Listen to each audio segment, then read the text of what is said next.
Hey, I hope you're doing well. Andy here from Drive Steady, and in this video I'm reviewing a Porsche 718 Cayman GT4 with a PDK transmission. So listen up, Porsche released the Cayman in 2006 and it's now in its third generation. The Cayman's philosophy has always been to deliver a mid-engine sports car experience in a lightweight small package. Now that all sounds great, doesn't it? Why wouldn't everybody want a Cayman?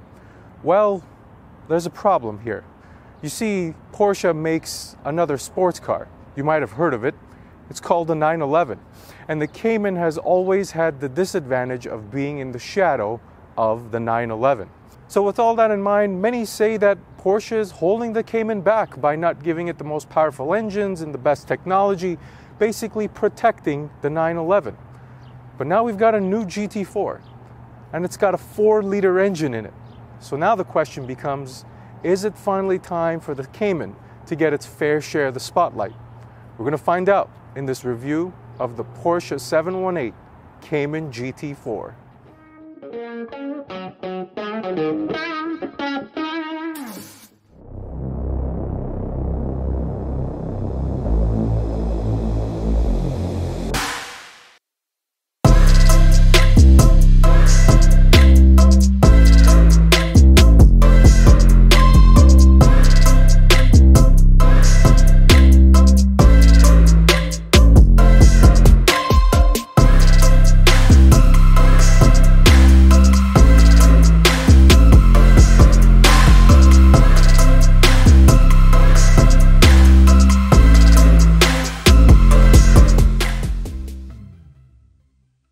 Alright, so let's start the review off by talking about the exterior design of the Cayman GT4, more specifically this front end.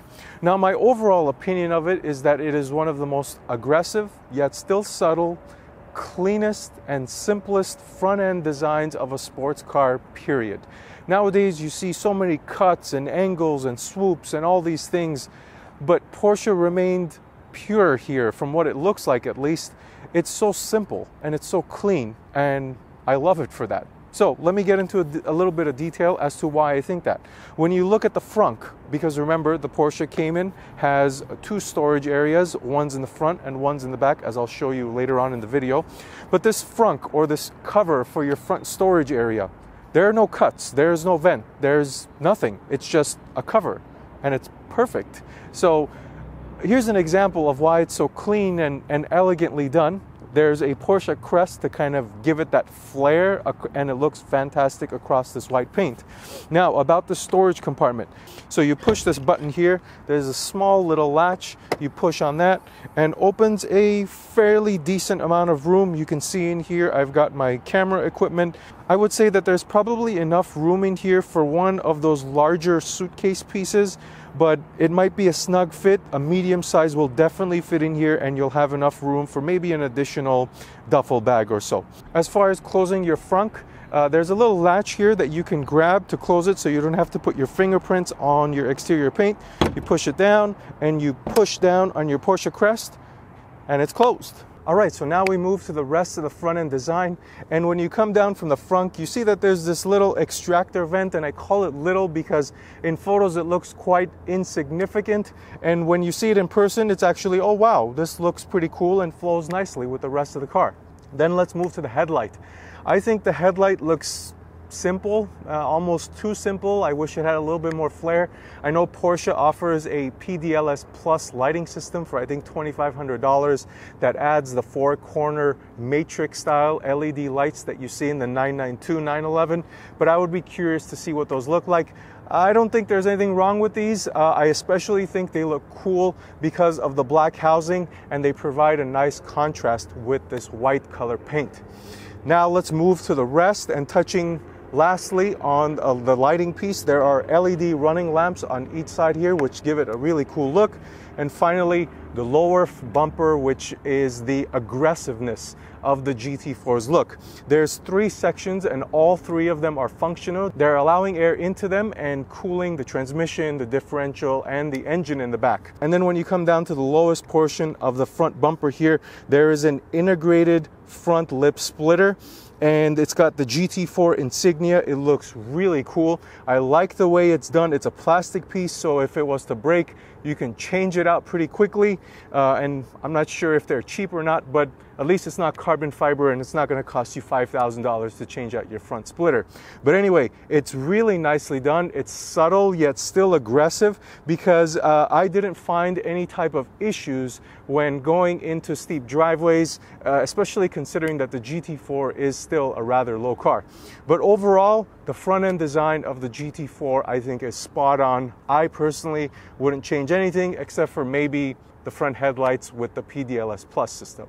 All right, so now the side profile of the Cayman GT4, and a couple things to point out here. First thing being that the Cayman is still a small car. Yes, it has grown through the generations, much like every other car has, but I still think it's a small car. When you look at the physical dimensions, when I'm standing here next to it, it looks small. When I'm sitting behind the wheel and I'm driving it, it feels small because, frankly, it is still a small car. Next, the suspension. The Cayman GT4 comes standard with the PASM Porsche suspension, Porsche Active Suspension Management, and it's 30 millimeters lower than any other Porsche Cayman, and you can really tell from the side profile that this car sits really low. And I tried to do kind of the finger test in between the fender and the wheel or the tire, and this is a one finger car. Two fingers, basically, you really have to stretch it to make it fit. Anyway, and finally, the placement of the gas tank. I think this is a really cool design. It gives it a unique character, and it's something that you only see in exotic sports cars and in the Porsche lineup, in the Cayman, the Boxster, and also the 911. All right, so now let's move to the wheels, tires, and brakes of the Cayman GT4. Starting off with the wheels, they're 20 inches on all four corners, 8.5 in the front and 11 inches in the rear, so it's a really wide wheel and tire in the back. As far as the tires go, these are the Dunlop Sport Max tires. You don't see Michelin's here, and not that there's anything wrong with it, it's just something I noticed. Anyway, there are 245s in the front and 295s in the rear, so again, wide tire, wide wheels in the back. And then moving inside the wheel barrel, you have 14.9-inch brakes in the front and in the rear. What I mean by that are the rotors are 14.9 inches, and then the brake calipers, they're 6-piston monoblock brakes in the front, 4 pistons in the rear, and they're painted in the beautiful red color that Porsche does, and it's got the Porsche insignia. It looks really nice. The wheel is painted in black. It contrasts really nicely with the white paint, and the red brake caliper just gives it that extra touch that you're looking for. All right, so now we made it to the rear end of the Cayman GT4, and of course the thing that sticks out the most back here is this wing. Now, I'm not a big wing person, but I think this looks really, really nice. It's not too big, it's not too small, the brackets aren't so high, so it seems like the wing is like mounted halfway into the sky. I think it flows really nicely with the rear end design of the Cayman GT4. Now, a little bit more detailed, this wing is adjustable. There are 2 bolts on each one of the brackets that allow you to change the angle for whatever type of downforce or aerodynamics that you desire. And overall, this thing offers 20% more downforce than the outgoing GT4 wing. Now here's another cool thing. Not only do you have a wing in the GT4, you also have a spoiler, and it's integrated into the rear end body lines. It looks really, really cool. Of course, it's functional, and it looks somewhat like the ducktail that you get in a 911. It resembles it, but not quite. It definitely looks good, and you can go out there and tell your friends that your GT4 not only has a wing, but it also has a spoiler. So remember when I told you earlier on that the Cayman has 2 storage areas, one in the front and one in the rear? So let's talk about the one in the rear. So there's a button on the interior, there's a button on the key, but unfortunately, there is no comfort access button right here on top of the license plate. You typically see this in pretty much every other car now, even in sports cars, but this GT4 doesn't have it. I'm not sure exactly if it's an option, but this one that I'm driving does not have it. Anyway, so I'm gonna go ahead and push the button on the key. Pops open the rear storage compartment. And the difference between this one and the one in the front is that this has a bigger opening and it's shorter as opposed to deeper in the front. Now, I would say if you're taking suitcases with you or luggage pieces, those are more suitable for the front because that's a deeper storage compartment. Back here, I would stick to day-to-day items like maybe a duffel bag or your groceries, things like that. Overall, the Cayman GT4 has 15 cubic feet of cargo space when you combine both the front and the rear, which is actually pretty good when you compare it to other sports cars. As far as closing the trunk, there is no grab handle, so you gotta just shut it closed, and it does not have a soft close feature, which would have been nice. You don't have to slam it shut. But overall, the storage area, considering that this is a mid-engine sports car with over 400 horsepower, 15 cubic feet of space, pretty good. Okay, so now the rest of the rear end, let's talk about the taillights. There is smoked finish. They look really, really nice. The bulbs inside are LED. They look great at night, and even when they're not illuminated during the day, the smoked finish and then the clear taillight look really, really good in this Cayman. Next, you've got the Porsche floating lettering here, flanked by the GT4 logo down here. And I really like the font that Porsche does on the GT4, the GT3, and the GT2. It looks really, really good. Very racy font. I like it a lot. Now, coming down all the way to the diffuser. Now, there's one thing I'd like to change down here, and it's not specifically with the diffuser, but the diffuser actually looks really aggressive, and it's sitting right on the borderline, but I think I'm going to give Porsche a pass here because this is a sporty oriented car or a race car, hence the GT name. So again, I'll give it a pass. Now, the thing that doesn't really jive with me, I'm not sure exactly what it is and how I would fix it, but it's the exhaust tips. They look better in person than they do in photos, that is for sure. But I still think that there's something missing about them, and I can't put my finger on it. I don't know if it's the shape of the exhaust, the ovalness, or if it would have been a quad exhaust, if it would have been better. Maybe a center exhaust would have been better, but I don't know. I just can't put my finger on it. But anyway, that's just my opinion. Now let's go ahead and listen to what the exhaust sounds like.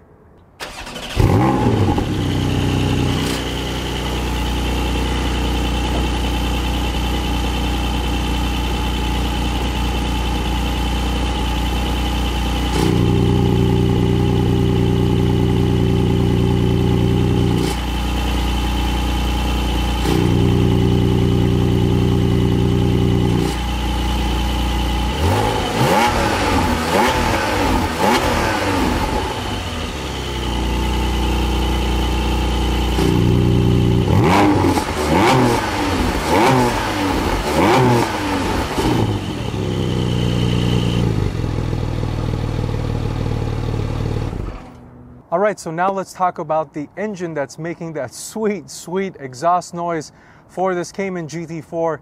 It is the 4-liter naturally aspirated Boxer 6-cylinder engine from Porsche, making 414 horsepower and 317 pounds-feet of torque with a red line of 8,000 RPM.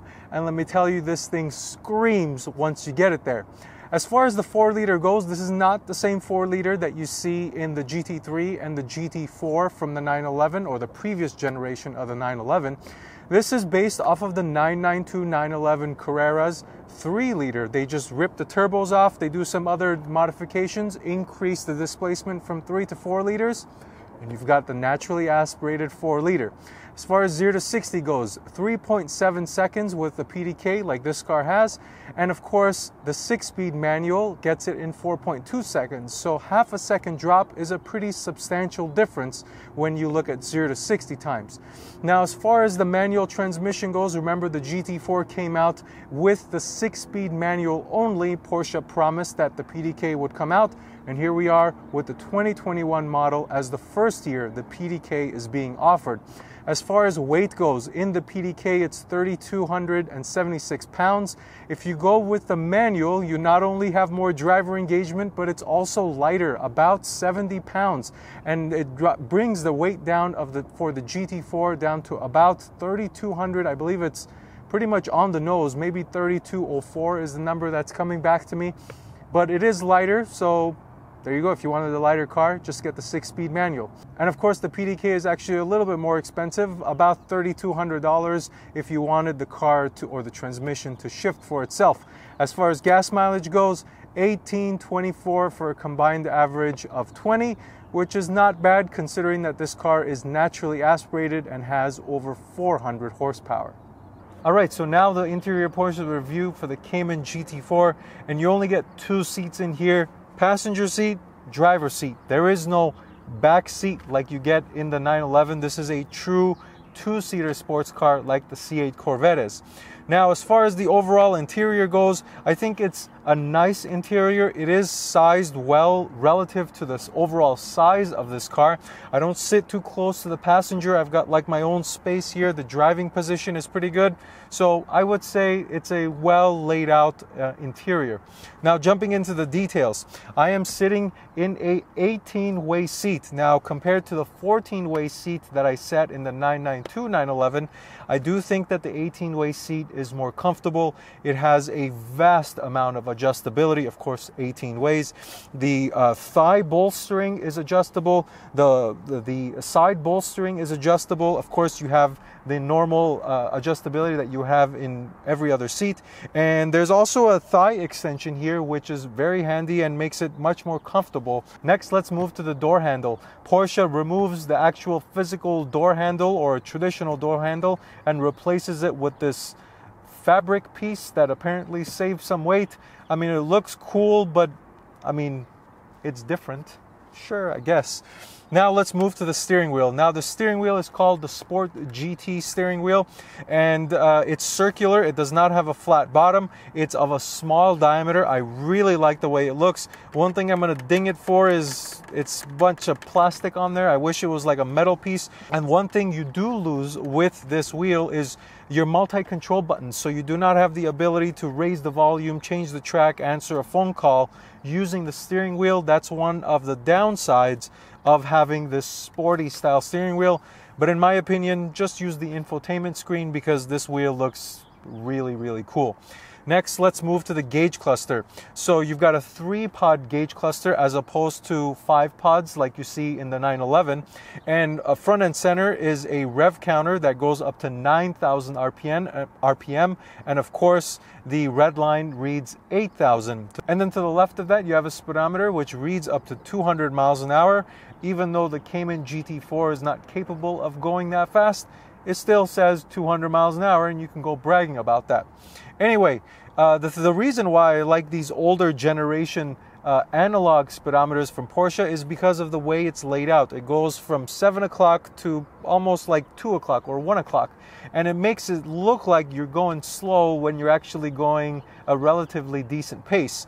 And then furthest right, you have a digital screen. So this gives the Cayman a hybrid style gauge cluster. So you have the analog gauges on the left and a screen on the furthest right.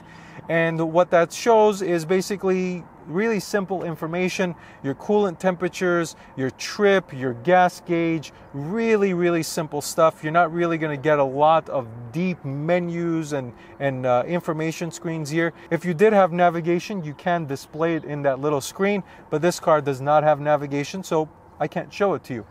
And then the infotainment screen. Now, this is one of the simplest infotainment screens I've seen for a car, or infotainment units that I've seen for a car this expensive.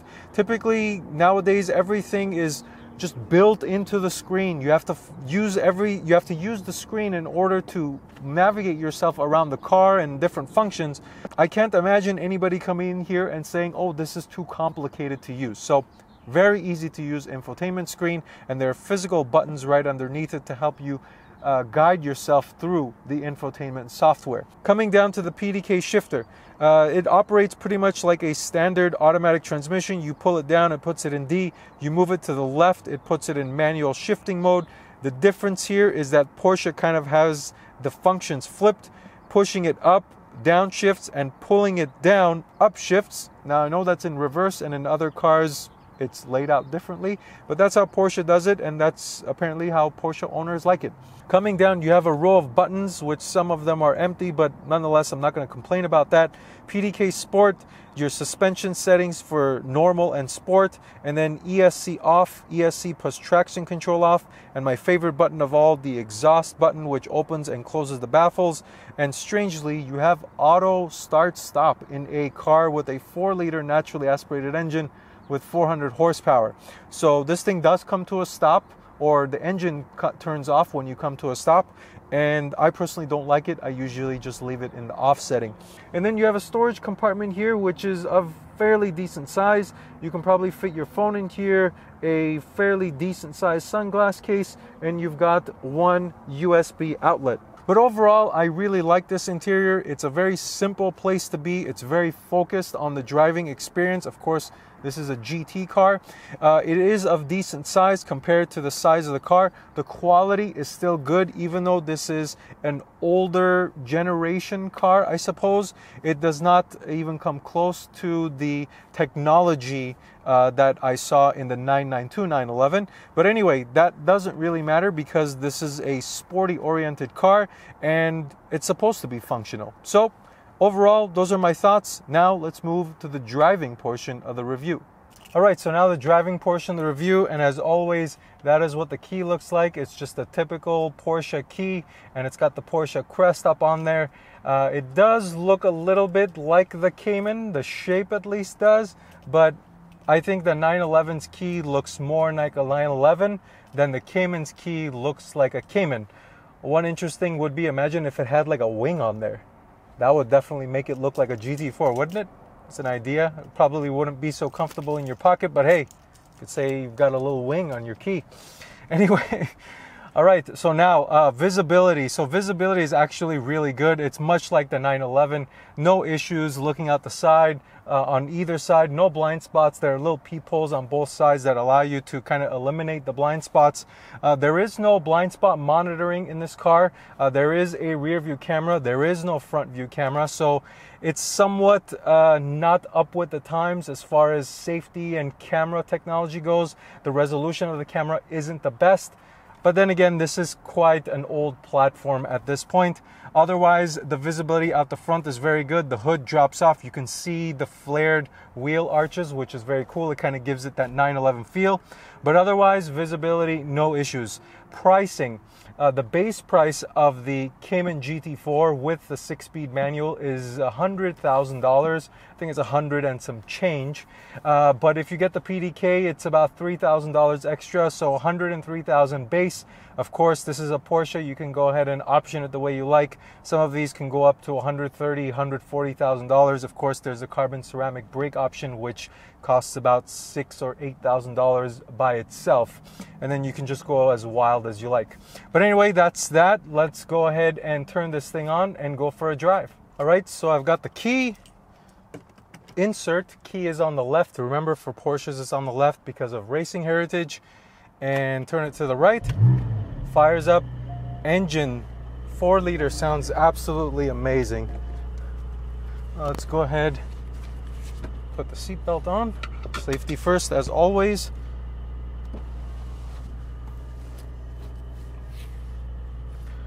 All right. Put it in drive. Release the parking brake. Actually, I'm gonna turn the AC on. It's kind of hot outside today. And here we go. So immediately I can tell you the seat is comfortable, as I said, but the suspension is pretty stiff. This is a stiff riding car, and I'll get to that later on here in the driving portion. But I'm immediately going to come out to a straight stretch of road. And of course, let's do a quick launch here. I wonder if I'm going to be able to do a launch control. Let's see. If I do it the same way that I did it in the 911, it should just be as simple as, let's just put all the sports stuff on. I don't know if that's going to make a difference, but it should be as simple as foot on the brake and gas. Well, no, that's not it. Maybe I got to do it in this. Forget it. Let's just go.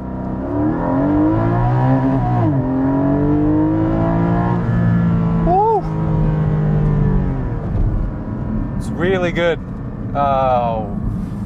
The engine sound is remarkable. Jeez, the engine sound is absolutely stunning. I don't know if it's because of the way if the engine, it's actual engine noise, or if it's being pumped in, but it feels like you're sitting on the engine. It definitely gives you the mid-engine vibe, and there is definitely like induction noise, exhaust noise coming in through the cabin. So exhaust noise is definitely not lacking in this GT4, and man, that 4-liter sounds, oh, it's unreal. Let's see. I hope it's coming through, but because man, this thing sounds amazing. Down low torque, it's lacking. Of course, it doesn't have that much, and you got to rev this thing out to get all that power out. But let's see now. Let's get around another straight road. Let's hammer it.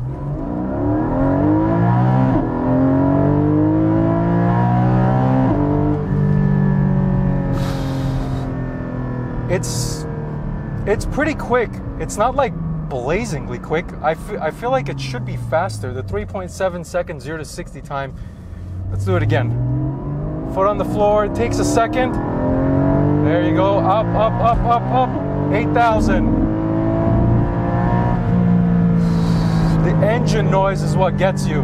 The engine makes it seem like you're going faster than you're going. The engine noise at least does. Man, this engine is fantastic. But I do maintain it doesn't feel super fast. It really doesn't feel super fast. It's the high red line that gives you that fast feeling. The transmission is as good as you expect the PDK transmission to be. This is, I think, the older generation. The new one has the 8-speed, and I do feel that that one is a little better, smoother. Let's see.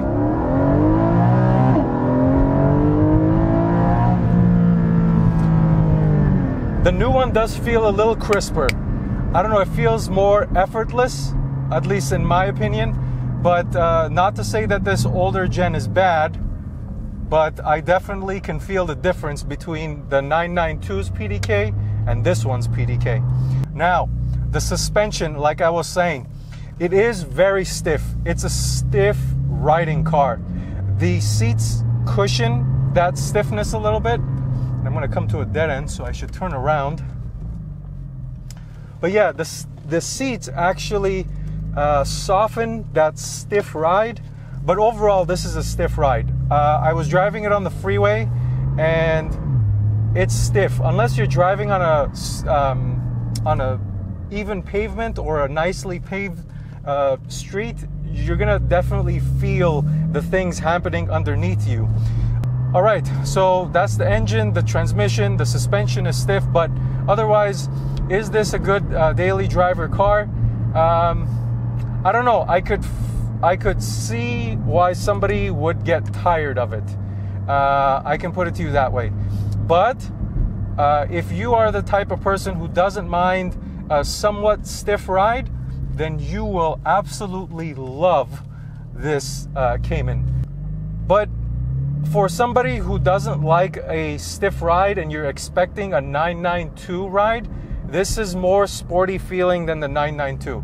I can guarantee you that you will say that this is stiffer than a 911, the 992. So if you want a sportier feeling ride, get this. If you're expecting cushiness of the 911, which the 911 is not cushy, this is just stiffer than that, but this never gets old.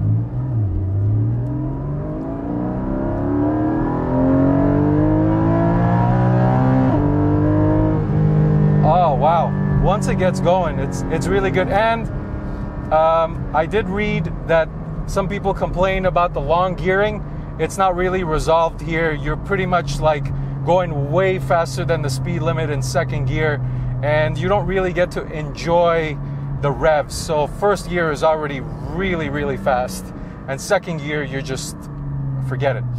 But otherwise, the experience of this Cayman is unreal. It's the driving dynamics, the feel, the suspension, the car just feels whole. And then when you add on top of it the specialness of a 4-liter engine and the sound of the 4-liter engine, it just gives you an experience that you can't really get in any other car besides a 911. Other cars that are similar to this, my Shelby GT350 with the flat plane crank engine, would I pick that over this one? I don't know. I would have to drive this in a manual to tell you. But what about the Corvette, the C8 Corvette? Does this seem better than that one? That's a really, really tough one. As far as the engine, the drivetrain goes, the 4-liter in this is miles and leaps and bounds better than the LT2 in the Corvette. Sorry, Chevy guys, but I like the Corvette, but this motor is absolutely fantastic and a special, special engine. So overall, what are my thoughts? I really like this car. Is this a good car? Yes, absolutely. Is it worth $100,000? Yeah, I think so. It offers an experience that you're probably not going to get, not probably, you're not going to get in any other car besides like a GT3 from the previous gen. So that in and of itself speaks volumes. So this is an absolutely fantastic car. It just needs to be maybe a little bit faster. Or just get the manual and that'll just go away. So that's pretty much it. If you have any other questions, let me know in the comments below. But thank you for watching. Until next time, drive steady.